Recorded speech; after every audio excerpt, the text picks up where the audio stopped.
ये जनता के वोट के आधार पर तमाम विपक्षी पार्टियां एक साथ हैं। आने वाला जो चुनाव है 2024 का, ये एक बड़े जन आंदोलन के रूप में होगा। वो इतनी दूरी बना लिए होते तो आते ही क्यों। लेकिन अब बातचीत के क्रम में बहुत सारी बातें रह जाती हैं। इस तरह से बिहार जो है पूरे देश को हमेशा से ही परिवर्तन की एक दिशा देते रहा है, और जब जब लोकतंत्र पर संकट खड़ा हुआ है, बिहार खड़ा हुआ है। नमस्कार, आप लाइव सीरीज देख रहे हैं और आपके साथ मैं हूं वसीम। देखिए, तमाम विपक्षी दलों को एक मंच पर लाने की कवायद मुख्यमंत्री नीतीश कुमार लालू प्रसाद यादव ने की, सफल होता भी दिखाई दिया। मगर बिहार की सियासत लगातार गर्म है, सवालों के बौछार किए जा रहे हैं बीजेपी की तरफ से। हमारे साथ बातचीत करने के लिए माले के कद्दावर नेता वीरेंद्र प्रसाद गुप्ता जी हैं। बैठक तो सफल हुआ, मगर अब सवाल यह उठ रहा है कि तमाम विपक्षी दल जब एक साथ एक मंच पर आए, बातचीत हुई, केजरीवाल ने फिर दूरी बना ली। एक जो है कि इसमें केजरीवाल साहब का जो मामला था कि जो वहाँ पूरे एलजी के द्वारा, पूरे मोदी सरकार के द्वारा जो पूरा दिल्ली का एक तरह से राज्य का अस्तित्व ही ख़त्म कर देने की बात आ रही है, तो ये सवाल से किसी की असहमति नहीं थी। सब लोग सहमत थे। बात आ रही थी कि केवल एक इशू, प्राइम इशू बनाने की बात थी, तो इस पर सभी की सहमति थी कि बहुत तरह के इशू हैं। संविधान पर खतरा है, पूरा देश नीलाम किया जा रहा है, माइनॉरिटी के साथ जो बहुत सारे इथनिक ग्रुप्स हैं उनके साथ एक तरह से क्लींजिंग की जा रही है, और पूरे तरह से लोकतंत्र का सफाया किया जा रहा है। पूरी देश की अर्थव्यवस्था चौपट है, महंगाई, बेरोजगारी चरम पर है, नौजवान पूरे तौर पे तबाह हैं। तो बहुत सारे इशू हैं, सब मिल के लड़ने की बात है। तो इसमें एक बातचीत के क्रम में थोड़ी बहुत बातें होती रहती है। केजरीवाल साहब भी आएंगे ही, बाद में आएंगे। इसमें कोई ये बीजेपी का स्टैंड हो सकता है कि भाई ये हट गए, फलना हो गए, लेकिन देश की जनता के साथ, जनता के मोड के साथ जो पार्टियां नहीं आएंगी, अभी देश की जनता चाह रही है कि मोदी को पूरे यहाँ की सत्ता से बाहर किया जाए। पूरे वो एक हिटलर के अवतार के रूप में यहाँ काम कर रहे हैं, और पूरे एक तरह से जो हिटलर का नाजीवाद था उसी ढंग की एक शासन प्रणाली यहाँ कायम हो गई है। तो पहले केजरीवाल चाह क्या रहे थे इस बैठक के दौरान? केजरीवाल चाह क्या रहे थे? सहमति तो आप लोगों की थी कि हाँ, जब लोकतंत्र खतरे में है तो सभी लोग एक मंच पर आए, तो केजरीवाल इस बैठक के दरमियान चाह क्या रहे थे? अब वो तो वही बताएंगे, लेकिन कुल मिलाकर के भारत की जो जनता चाहती है, और भारत की जनता के पक्ष में जो पार्टियां हैं कि लोकतंत्र को बचाया जाए, संविधान को बचाया जाए, रोजी रोजगार, खेती बाड़ी, उद्योग धंधे, तमाम जो हमारा इतिहास है, साझा विरासत है, तमाम चीज़ों पर हमला जो हो रहा है, तो इसका एक तरह से जो शासन प्रणाली जो संचालित कर रही है उसका सफाया देश से ज़रूरी है। और ये जनता के वोट के आधार पर तमाम विपक्षी पार्टियां एक साथ हैं, और ये चुनाव, आने वाला जो चुनाव है 2024 का, ये एक बड़े जन आंदोलन के रूप में होगा, जो मोदी के फांसीवादी सत्ता के खिलाफ पूरे तौर पे सचमुच के लोकतंत्र की लड़ाई के रूप में वो होगा। और इसमें जो लोग नहीं साथ में आएंगे उनको इतिहास कूड़ेदान में फेंक देगा, ये तय है। केजरीवाल ने विपक्षी एकता की जो बात, जो मुहिम आप लोग की तरफ से चलाई जा रही है, यानी केजरीवाल ने फिलहाल दूरी बना ली, ये माना जा सकता है? इसको इस रूप में अभी व्याख्यायित करने की ज़रूरत नहीं है। वो इतनी दूरी बना लिए होते तो आते ही क्यों।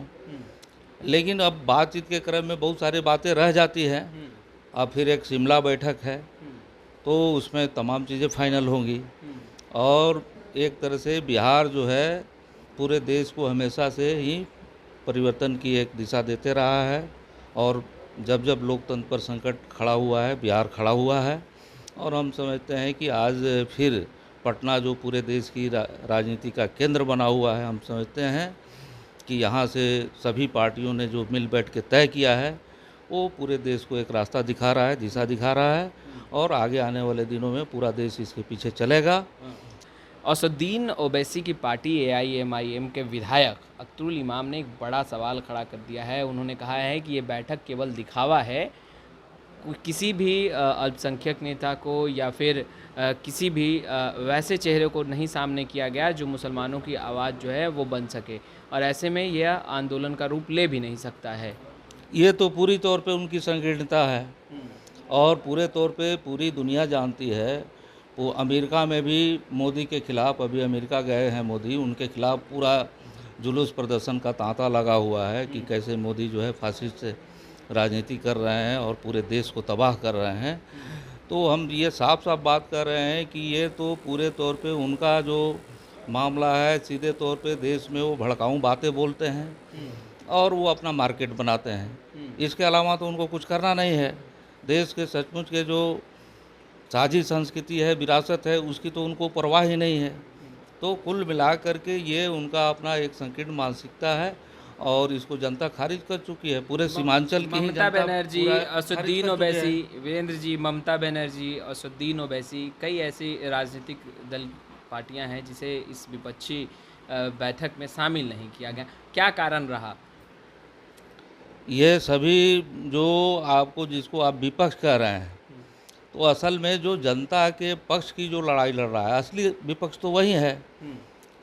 कांग्रेस के द्वारा जो पूरे राहुल गांधी जी की ये जो यात्रा चली दक्षिण भारत में पूरे, और आपने देखा ये भारत जोड़ो यात्रा जो थी, वो संविधान बचाने से लेके तमाम सवालों को उसने उठाया।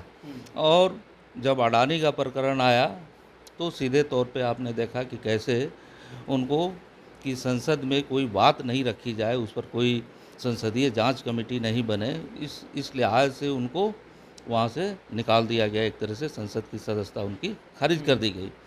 तो ये इस बात की गंभीरता को ये जो लोग अगर मगर कर रहे हैं, इस बात को वो समझ नहीं रहे हैं कि देश आज किस मोड में है, किस तरह के फांसीवादी जो तंत्र के ग्रिप में पहुंच चुका है। पूरा आरएसएस से लेकर के बजरंग दल जिस ढंग से वो जगह जगह दंगे, हर पर्व त्यौहार को उन्माद में बदल दे रहे हैं और जनता के जीवन के सवाल पीछे छूट जा रहे हैं। तो हम समझते हैं इस खतरे से वो वाकिफ़ नहीं है। उनको अपनी केवल राजनीति और संकीर्णता से मतलब है और इस लिहाज से उनको इतिहास कूड़ेदान में ऐसी ताकतों को फेंकेगा। यदि वो नहीं समझ सके तो ये ऐसा ही होना है, क्योंकि ये इतिहास का नियम है कि जो भी जनता पर जुल्म करेगा, अत्याचार करेगा, उसको जनता बर्दाश्त नहीं करेगी। ये दुनिया का इतिहास है और भारत में बार बार ये रिपीट हुआ है, यहाँ भी वो बात आएगी। तो आपने सुना, माले के कद्दावर नेता हैं, विधायक हैं वीरेंद्र प्रसाद गुप्ता स्पष्ट रूप से कहते नजर आ रहे हैं कि विपक्षी एकजुटता को लेकर के जो एक अहम बैठक बुलाई गई थी वो पूरी तरीके से सफल है। आगे की रणनीति भी जल्द जो है वो स्पष्ट कर दी जाएगी और बीजेपी को सत्ता से बेदखल करना ही मुख्य उद्देश्य है। खैर, इस वीडियो में इतना ही। आपका बहुत बहुत शुक्रिया। जनहित में जो बात करेगा वो आगे बढ़ेगा, निस्वार्थ की जो बात करेगा उसका बंडा फूटेगा।